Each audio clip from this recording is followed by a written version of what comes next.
Hej, përshëndetje të gjithëve, përshëndetje, unë jam Adisa nga Adisa's Kitchen dhe sot do të përgatisim si çdo zakoni unë për çdo Ramazan i bëj piktalkat e Ramazanit, por kësaj here do ju sjell një recetë që është edhe më e thjeshtë, por shumë e shijshme, bëhet me bulza dhe një sekret si t'i japim atë ngjyrën e bukur sipër. Na duhen si fillim 800 gram miell, por pa filluar nga puna. Nuk do harroj t'ju kujtoj që nëse jeni të rinj në kanalin tim, mos harroni të bëni subscribe e të shtypni butonin e zilës, kështu njoftoheni për çdo recetë të re.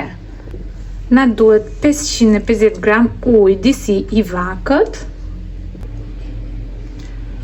Do të shtojmë tek uji një lugë gjelle plot me sheqer. Do të shtojmë gjithashtu edhe 8 gram maja. Do të shtojmë tek brumi një lugë çaj me krip, tek mielli më falni një lugë çaj me krip dhe do e përzijim. Tani do të vazhdojmë duke shtuar ujin me ngadalë dhe ndërkohë do të përzijim derisa të formojmë brumin.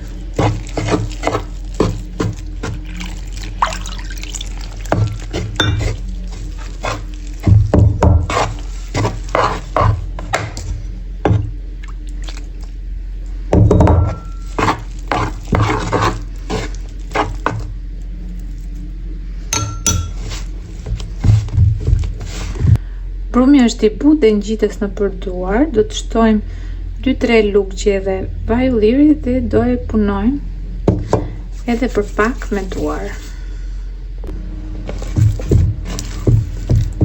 Do e punojmë pak brumin duke tërhequr në pranë. To janë bukë edhe shumë qishme dhe për të bërë edhe në qoftë se nuk jeni në Ramazan.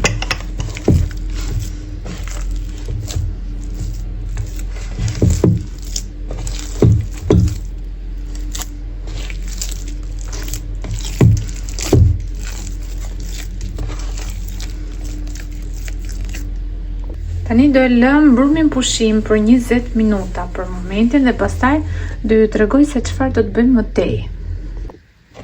Brumi ka bërë 20 minuta pushim dhe ne tani do të bëjmë palosjen e brumit duke marrë brumin anësh, e tërheqim lart.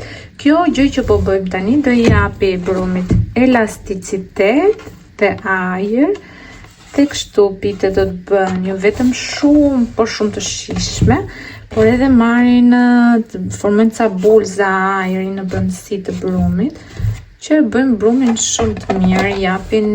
Prandaj thash që kjo recetë është shumë e veçantë. Tani do e mbulojmë përsëri dhe do e lëmë kështu pushim 30 minuta. Këtë procedurë do e përsërisim 2 herë nga 30 minuta, pra do kalojnë 30 minuta, do bëjmë edhe një palosje tjetër dhe do e lëmë edhe 30 minuta të tjera për të bërë palosjen e tretë.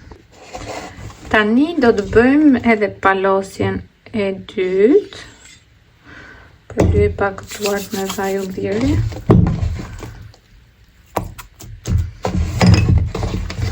Do bëjmë edhe këtë palosjen, do e lëmë pushim 30 minuta, pastaj edhe një palosje të fundit.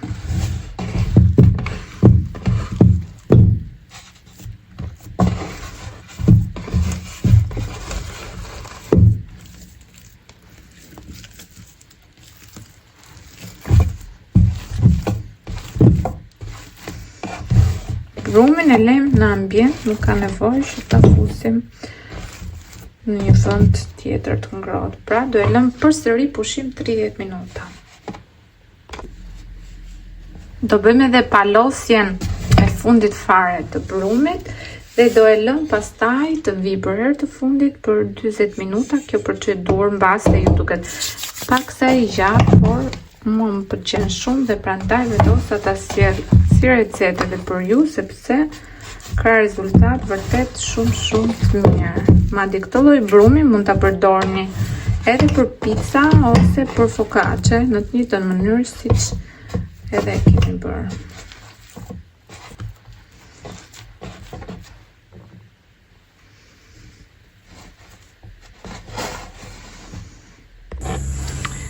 Tani brumin do e ndajmë në 7 pjesë të barabarta.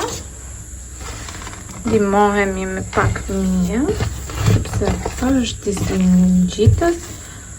Do mundohemi që mos ta ngjeshim shumë, thjesht ta mbledhim pak.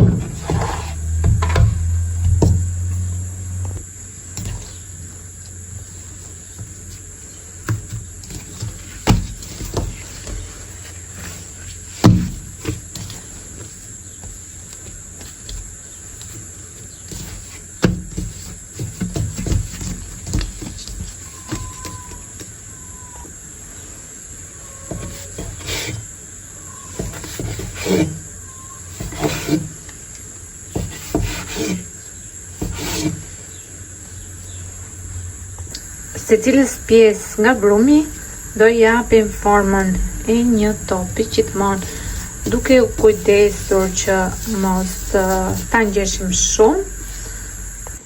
Tani brumin do e lëm të pushoj për 20 minuta, pastaj do të bëjmë atë formën karakteristike të këtyre bukësave dhe do të bëjmë pjekjen.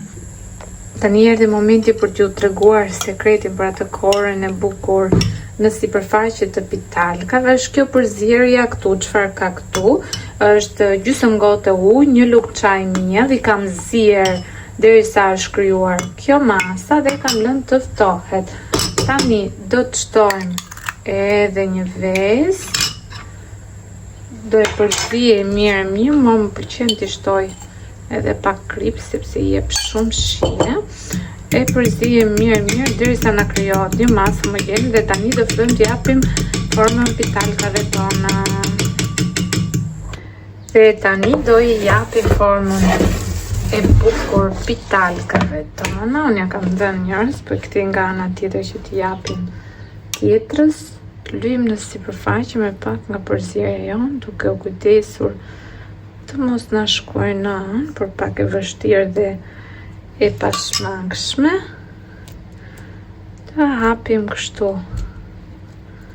me duar, duke kthyer edhe nga ana tjetër që të formojmë ato pjesët katrore dhe tani do të bëjmë një rreth. Pikturojmë në thonjza një rreth, kështu rreth për qark me duar dhe njësoj do të vazhdojmë me të gjitha.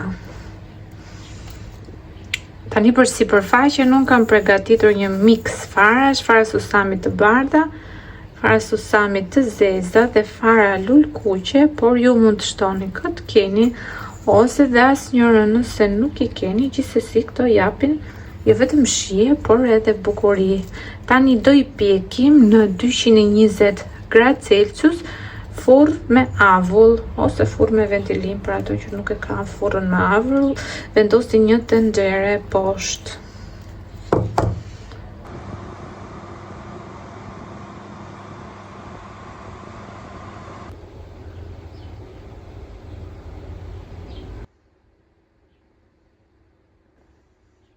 Këto pra ishin pitalkat tona të Ramazanit, duket se sa të bukura dhe të shijshme kanë dalë, janë fryre, janë bërë të buta si pambuk. Prandaj, nëse ndiqni për herë të parë videot e mia dhe ju pëlqejnë, mos harroni të bëni subscribe, të shtypni butonin e zilës, kështu sa herë postoj një recetë re, ju do të merrni një njoftim. Ta shohim tani edhe si kanë dalë në brendësi, janë plot e për plot me pore.